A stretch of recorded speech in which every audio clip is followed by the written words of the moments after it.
Yashwantrao Chavan Mumbai Pune highway मार्गावरील क्षमता वाढ अंतर्गत मिसिंग लिंक प्रकल्पाचं मुख्यमंत्री फडणवीसांच्या हस्ते नुकतंच लोकार्पण झालंय आणि त्यामुळे आता मुंबई पुणे हा प्रवास अधिक जलद गतीनं आणि अधिक सोयीचा होतोय।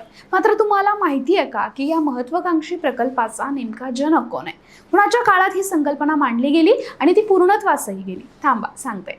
तर यशवंतराव चव्हाण मुंबई पुणे दुग्धगती महामार्गावरील क्षमता वाढ अंतर्गत मिसिंग लिंक या प्रकल्पाचा मूळ प्रस्ताव आणि त्याला प्रशासकीय मान्यता देवेंद्र फडणवीस यांच्या नेतृत्वाखालील भाजपा शिवसेना युती सरकार 2014 ते 2019 या काळात मिळाली।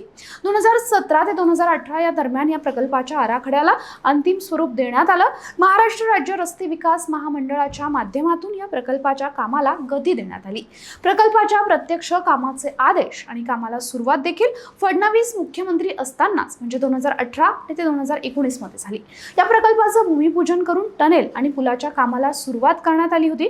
थोडक्यात काय तर हा प्रकल्प देवेंद्र फडणवीस मुख्यमंत्री असताना मंजूर झाला आणि त्यांच्याच काळात कामाला सुरुवातही झाली।